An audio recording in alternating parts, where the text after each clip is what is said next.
Hello दोस्तों, आज हम पढ़ने जा रहे हैं। आपको पता है क्या? आज हम पढ़ेंगे एफ ब्लॉक के तत्व, क्योंकि डी ब्लॉक के तत्व हमने कंप्लीट पढ़ लिए हैं। एफ ब्लॉक के तत्व किसे कहते हैं? देखो, सीधी सीधी सी बात है। एफ ब्लॉक का तत्व का मतलब है वे तत्व जिनमें अंतिम इलेक्ट्रॉन एफ उपकोष में प्रवेश करता है। एफ ब्लॉक के तत्व कहलाते हैं। कौन से तत्व? वे तत्व जिनमें अंतिम इलेक्ट्रॉन एफ उपकोष में प्रवेश करते हैं, एफ ब्लॉक के तत्व कहलाते हैं। ये आंतरिक संक्रमण तत्व भी कहलाते हैं।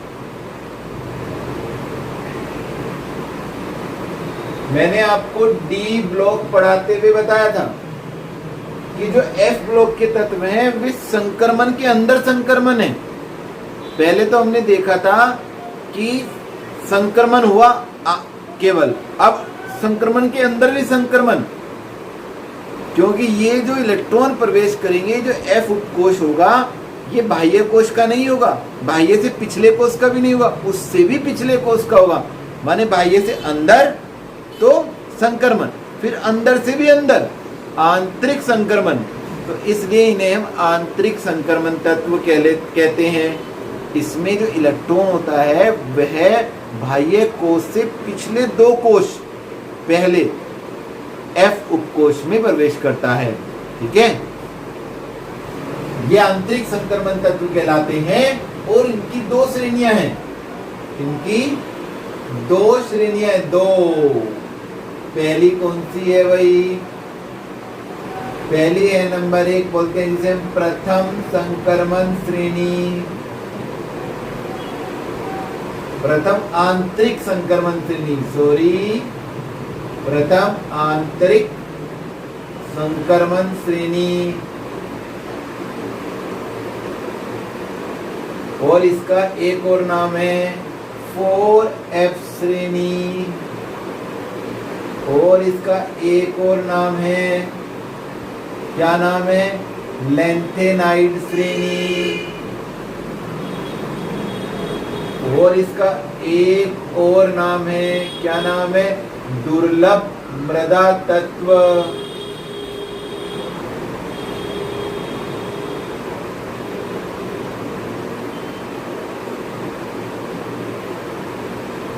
फोर एफ श्रेणी इसलिए कहते हैं इनमें अंतिम इलेक्ट्रॉन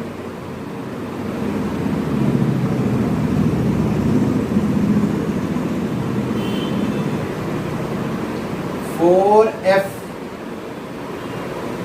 उपकोष में प्रवेश करता है।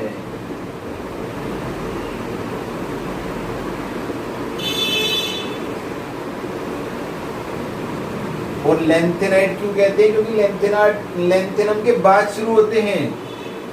ये सीरियम 58 Ce से ल्यूटेशियम Lu71 तक 14 तत्वों से मिलकर बनी होती है। और ये लैंथेनाइड के बाद प्रारंभ होती है। लैंथेनम का सूत्र है क्या? La, और परमाणु क्रमांक 57, और ये 58 से शुरू हुई। तो इसलिए इन्हें हम लैंथेनॉन्स या लैंथेनॉइड या लैंथेनाइड कहते हैं। इनके और भी नाम है, लैंथेनॉन, अंग्रेजी में लिख देता हूं, LANTHA, लैंथेनॉन्स या लैंथेनाइड्स या लैंथेनाइड्स।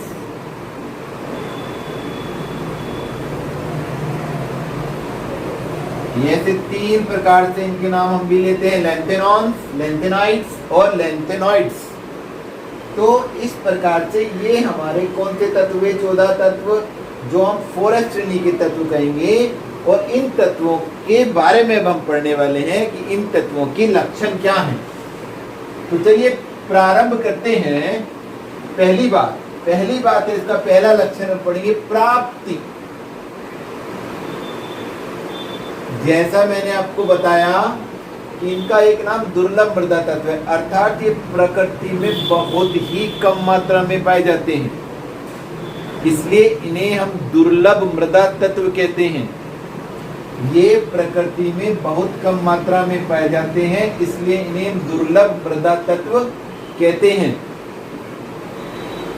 सीरियम सबसे अधिक पाए जाने वाला लैंथेनाइड है प्रकृति में, 46.1 ग्राम 1 टन में पाया जाता है, प्रति टन ये पाया जाता है हमारा क्या लैंथेनाइड है, सीरियम। क्या नाम है उसका? सीरियम, जो सबसे अधिक प्रकृति में मिलता है, वो भी 46 ग्राम मिलता है 1 टन में। अगर हम मिट्टी की बात करें तो मिट्टी के 1 टन में 46.1 ग्राम होगा, इसलिए कहते हैं यह है दुर्लभ मृदा माने मिट्टी, दुर्लभ पाए जाने वाला, मिट्टी में पाए जाने वाला दुर्लभ तत्व है, बहुत कम मात्रा में तत्व मिलते हैं। तो ये प्राप्ति हो गई। और अब बात करेंगे हम दूसरे नंबर पर इलेक्ट्रॉनिक विन्यास की। इलेक्ट्रॉनिक विन्यास, इनके वैसे तो इलेक्ट्रॉनिक विन्यास विशेष रूप से ज्ञात नहीं है, लेकिन फिर भी इनका सामान्य इलेक्ट्रॉनिक विन्यास होता है N-2S2 N-2 P6 N-2 D N-2 D10 और N-2 F 1 से लेके 10 तक, सॉरी 14 तक, 14 इलेक्ट्रॉन आएंगे इसमें। और फिर N-1 S2 N-1 P6 N-1 D1 D1 नहीं होता है इसमें बस केवल, फिर NS या आ गया NS1 या 2 होता है। देखिए एग्जाम्पल देखिए, Ce58 इलेक्ट्रॉनिक विन्यास बनेगा 1s2 2s2 2p6 3s2 3p6 3d10 4s2 4p6 4d10 और 4f या 1, ठीक है। और फिर 5s2 5p6 5d1 और 6s2 चेक करते हैं जरा। देखो ये छठा है, इलेक्ट्रॉन भरा जा रहा है चौथे में ना, अगर उससे पहले भरा जा रहा तो पांचवें में नहीं भरा जा रहा, चौथे में। तो मैंने आपको बताया कि बाह्य से पिछला और पिछले से भी पिछले कोश में भरे जाते हैं। अब देखें जरा इलेक्ट्रॉन कितने हुए, 2 और 2 4 और 6 10 12 18 28 30 36 56 57 58 और 2 60, 2 और 2 4 और 6 10 और 2 12 और 6 18 और 10 28 और 2 30 और 6 36 36 10 46 और 1 47 48 और 2 50 और 2 56 और 6 58, कितना हो गया 58। तो ये आपको यहाँ देखना है, ठीक है। और ऐसे ही जब हम ल्यूटीशियम 71 पर आएंगे तो सेम इलेक्ट्रॉनिक विन्यास लिखते हुए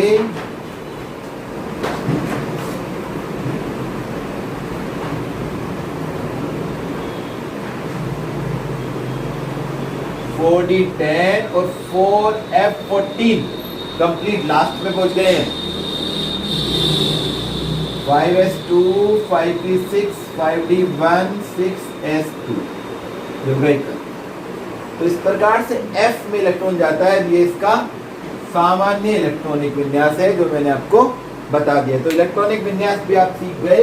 अब आगे चलते हैं ऑक्सीकरण संख्याएं, तीसरा टॉपिक। ऑक्सीकरण संख्या, ये परिवर्ती ऑक्सीकरण संख्या प्रकट करते हैं।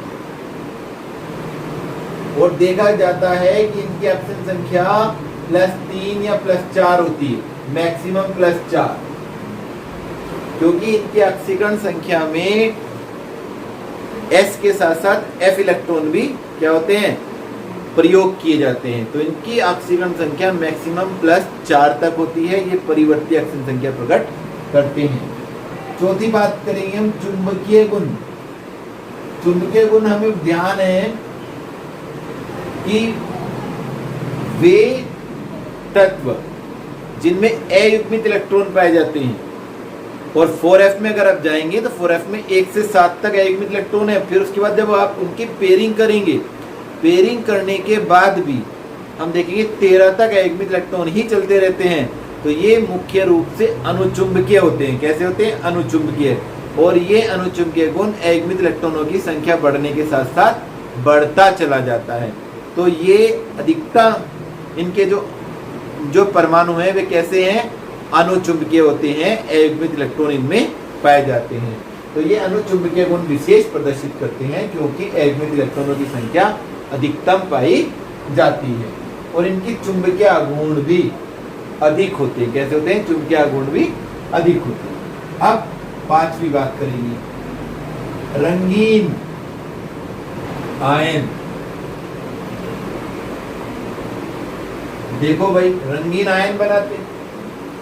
रंगीन आयन इसलिए बनाते हैं क्योंकि इनमें अयुग्मित इलेक्ट्रॉन है, और जैसे जैसे अयुग्मित इलेक्ट्रॉन की संख्या बढ़ती जाती है वैसे वैसे कलर भी गहरा होता जाता है। अयुग्मित इलेक्ट्रॉन की संख्या बढ़ने के साथ साथ इनका रंग कैसा होता जाता है?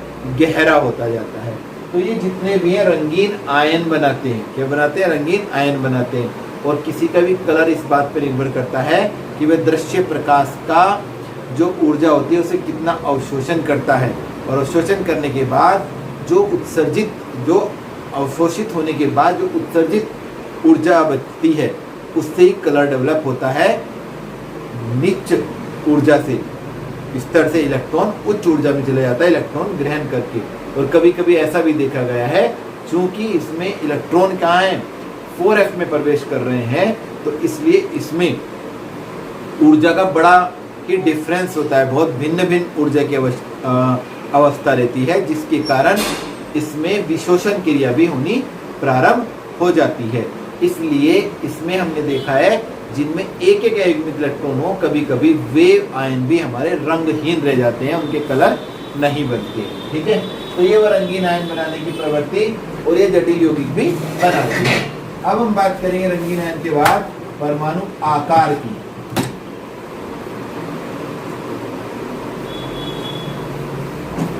परमाणु आकार देखो भाई, ये हम ऐसे चलते हैं, ठीक है, सीरियम से 71 तक। तो आप देख रहे हैं सीरियम से 71 तक किसी भी प्रकार के कोषों की संख्या नहीं बढ़ रही है। कोष वहीं का वहीं है। अगर आप देखो तो मैंने जब आपको इलेक्ट्रॉनिक विन्यास बताया था तो छठा ही कोष था, 58 में भी और 71 में भी। जब दोनों में कोष की संख्या बराबर है और परमाणु क्रमांक बढ़ता जा रहा है, तो जैसे जैसे परमाणु क्रमांक बढ़ता जाता है इसका जो आकार है वो घटता जाता है, क्योंकि प्रभावी नाभिकीय आवेश बढ़ता है। ठीक है, तो सीरियम से 71 तक जो परमाणु आकार है वो घटता जाता है। क्या होता है? घटता जाता है। अब आप इसमें एक और बात समझिए, इसका जो घटने का क्रम है वो भी ज्यादा है। घटने का क्रम क्यों ज्यादा है?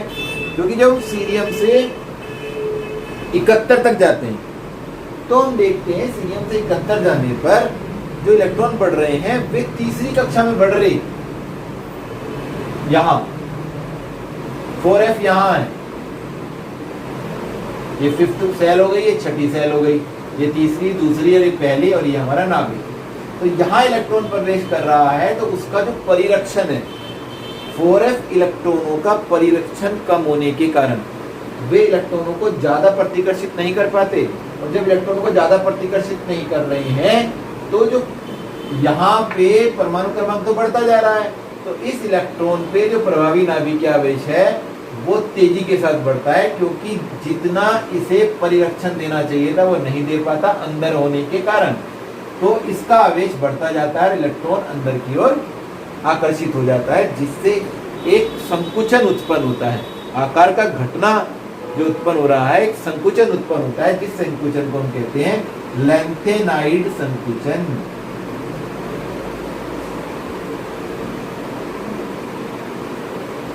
अलग से पूछा जाता है लेंथेनाइड संकुचन क्या होता है, तो आप लिख सकते हैं लेंथेनाइड तत्वों में जब 4f में इलेक्ट्रॉन बढ़ते हैं तो उनका जो नाभिकीय आवेश है परमाणु क्रमांक बढ़ने के साथ साथ बढ़ता जाता है, परंतु f इलेक्ट्रॉनों का परिरक्षण उतनी तेजी के साथ नहीं बढ़ता, जिससे इलेक्ट्रॉन नाभिक की ओर आकर्षित हो जाते हैं और प्रभावी नाभिकीय आवेश बढ़ जाता है, जिससे परमाणु का आकार घटता है और इस आकार घटने को लेंथेनाइड संकुचन कहते हैं। और इस लेंथेनाइड संकुचन से बहुत सारे प्रभाव अलग से उत्पन्न होते हैं, जो मैं आपको बताता हूं कैसे लेंथेनाइड संकुचन के प्रभाव उत्पन्न होते हैं।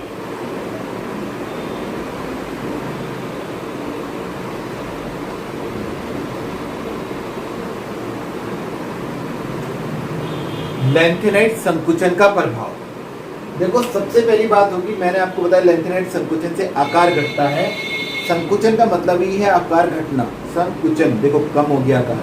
तो संक्रमण श्रेणी के तत्वों की आयनिक त्रिज्याएं, अगर आप संक्रमण श्रेणी को देखो तो इस प्रकार से 3D श्रेणी, 4D श्रेणी, 5D श्रेणी, 6D श्रेणी, इस तरीके से श्रेणियां हैं। और 3D श्रेणी में स्कैंडियम है शुरू में 21, और यहाँ किससे शुरू होती है 4D श्रेणी, इटीरियम से 39 से, और ये शुरू होती है यहाँ पर हमारी, याद आ रहा है आपको, पूरी की पूरी लेंथेनम से शुरू होती है 57 से, और फिर उसके बाद 72 HF आएगा,